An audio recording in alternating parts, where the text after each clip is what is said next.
You're listening to Personal Demon, a YA horror series set in a mysterious town in upstate New York, where horrors crawl out of the shadows and friendly faces wear fangs.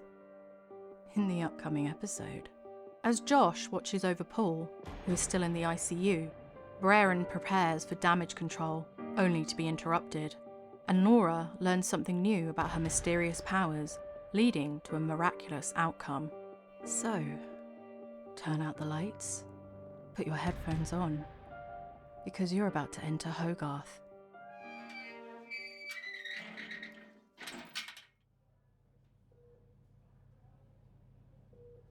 The sound of footsteps awoke Josh with a start, and he bolted upright, startling a nurse when he yelled, "I'm awake!"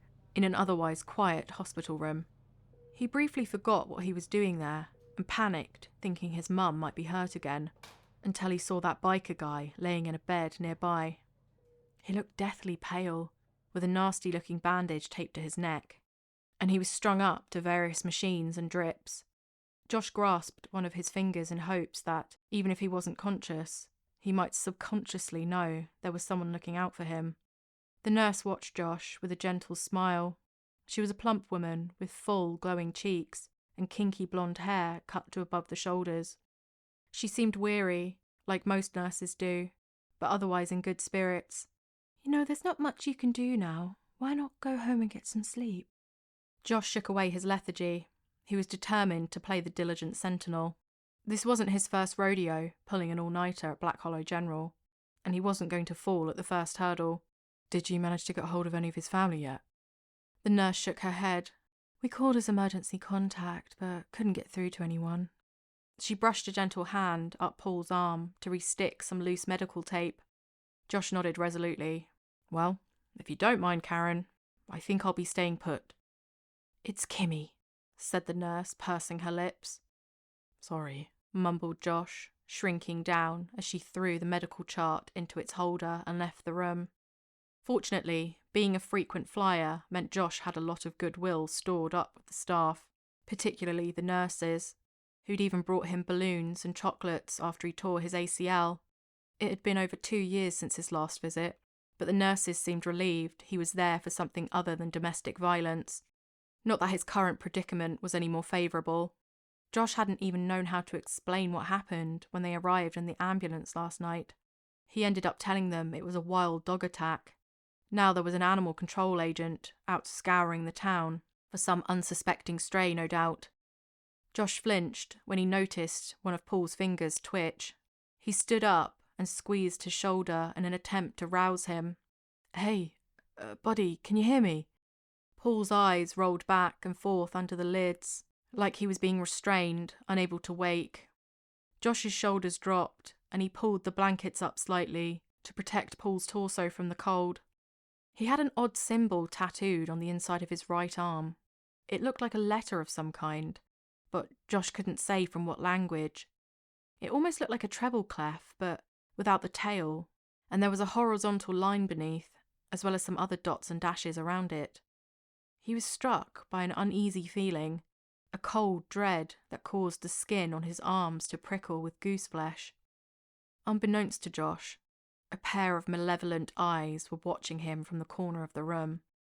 Braran, concealing himself behind a white, sterile curtain. He'd been studying Josh for several minutes, biding his time until he could get him alone.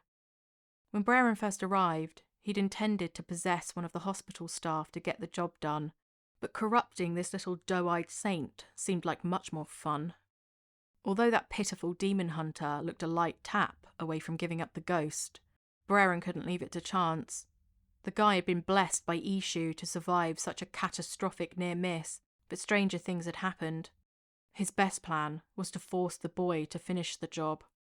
Braran's aura coalesced, pulsing with murderous intent, as he summoned his energy, ready to strike.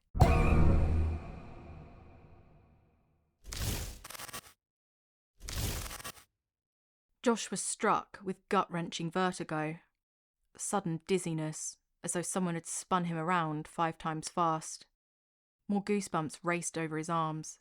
His vision blurred and dimmed, and for a moment he thought he might collapse, only for the feeling to immediately subside. The room didn't seem changed, but he could smell metal on the air. Josh rubbed his eyes, figuring it must be exhaustion. He'd barely slept, and hadn't eaten for almost an entire day. The room felt so chilly, and he still had that sick feeling of dread. However, what was a mere dizzy spell for Josh was a different story for Braran. His entire being was almost split into two, trying to possess the boy. He stood in a dark corner, willing his essence to stop warring with itself. The boy's will had to be stubborn. Braran had never failed a possession before.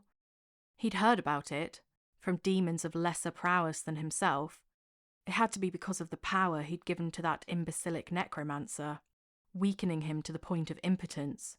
How humiliating. Just as he was revving himself up for a second attempt, there was a knock at the door. Josh whipped around to the pleasant sight of Halle, stood in the doorway bearing a bag of their favourite powdered donut holes, although she had an anxious look on her face. Moments later, Norah appeared behind her with an even more tense expression. "Want to hear a funny story?" Halle grimaced, shoving the donuts into Josh's hands. I guess, said Josh. He glanced at Norah sheepishly. "Are you feeling better today?" Norah cocked her head, uncertain of his meaning. "You mean when I fainted?" Her heart sank a little bit when he nodded. Josh's eyes were full of concern, and she hated the fact that he'd probably never look at her that way again, once he knew the truth. Halle pushed Norah into the centre of the room like a pushy parent at daycare. "Go on, tell him." Norah stared at the floor, speaking into her chest out of shame. "I was on the field last night." Josh frowned until he was struck by a flash of a memory. The length of her torso, the curve of her hip. Suddenly, it all came into sharp focus. "It was you who I saw jump the fence last night. That's why you were covered in blood, his blood." Halle raised her hands to calm him. "Okay, let's not freak out." "Freak out?" Josh lowered his voice. "You're telling me she did this?" "I know, but she feels really bad about it," said Halle. Josh threw his hands up. "Are you kidding me? Look what she... How did you even..." "I kind of bit him." "Bit him?" Josh's voice raised several octaves. As Norah went to explain, Josh held his hand up to silence her, looking and speaking only to Halle. "And now you've brought her to what?" He walked to the bed to cover Paul's ears. "Finish the job." "I just wanted to see if he's okay." Norah tried to move forward, only for Josh to block her. "Well, he's not." "I know this won't mean much to you, but I swear I never meant to hurt him." Norah approached the bed, staring down at Paul with a pitiful look. "I can't always control what happens when I change." Josh ripped the bandage from Paul's neck to reveal a deep, crudely stitched wound. "You left him to bleed out, like some mangy animal. That's not an accident." Norah wiped tears from her cheeks. She tried to reach for Paul's hand, but Josh batted her away. Dodging both of them, Norah rushed around to the other side of the bed and repelled them with a flick of her wrist. Norah brushed her hand over Paul's forehead. "He's going to die, isn't he?" Josh chewed his annoyance, then shrugged. "He's in bad shape." Norah crumbled down, placing her head on Paul's chest, and began to sob. As she lay there, energy crackled from her fingertips.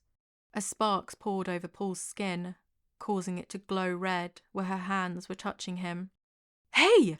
Josh's eyes widened as he tried to bat Norah away, but her hands were welded to Paul's chest. Norah gasped, trying to ride out the pain as black licked at the edges of her eyes. The red light grew brighter until it was almost too bright to look at. Static and sparks crackled, causing all of their hair to float upwards. The light from Norah's hands travelling through Paul's body and into the wound on his neck. Suddenly, her head snapped upward and her eyes turned completely black, causing Halle and Josh to leap back in terror. Lights flickered and heavy life support machines rolled around within a storm of loose papers. "Stop it!" yelled Josh, but she couldn't seem to hear him. The corner of Norah's lips began to split, The lights grew even brighter as a maelstrom of energy swirled around them. Josh leapt onto the bed and shoved her, sending Norah skidding backwards, and the chaos in the room instantly ceased. When she looked up, her eyes were normal again, and she seemed confused, like she didn't know where she was. What happened? Tried to kill him again, that's what, snapped Josh, feeling like launching across the room at her. Hey, wait. Halle pulled the bandage all the way off. She, healed him? Josh rushed to the bedside to see that the injury had indeed healed, to an extent, leaving a horribly ugly scar. Norah looked just as spooked when she appeared at the bedside opposite them. More so when Halle grabbed her by the collar and shook her. What the hell was that? I have no idea. I've never done that before. Norah stared at Paul's neck in absolute awe. There was a loud gasp as Paul sat up like he'd been awakened by a shock of electricity, sending everyone backwards in a panic. He looked at them all with a confounded expression, perturbed by their reactions. Then, noticing the wires in his body, he looked around, only just realising he was in a hospital. Where am I? Black Hollow General, you were in an accident, said Josh, still clinging to Halle. Oh, that's annoying. Paul flinched when he saw Norah stood beside him. She waved, baring her teeth awkwardly. Paul stared. You and I need to have a talk. Okay. Norah looked to the ground shamefully as Paul disconnected the wires from his body, stiff as he rose from the bed and collected his clothes from a nearby locker. Let's get out of here. Throwing his soiled shirt over his shoulders, Paul scanned the room for a moment and then signalled for them to follow him out. Energy was still crackling in the air as Braran stepped out from the shadows. He'd seen some strange magic in his time, but nothing like what he'd just witnessed. It was borderline miraculous, and Braran didn't like it one bit. Thanks for listening. In the next episode of Personal Demon, the group head to Paul's safe house, where they learn more about the Winnaker Order and try to formulate a plan to bring down the necromancer causing chaos in Hogarth, only to be party crashed by some unexpected guests. New episodes every week. Subscribe so you don't miss out on whatever strange horror will be landing in Hogarth next time. If you're enjoying the show, leave a review. Or better yet, let us know your theories about the source of Norah's dark and mysterious powers. Want to know more about the spooky world of Personal Demon? Go follow us on social media or check out our website. Links are in the description. See you next time. Maybe she was never meant to be good.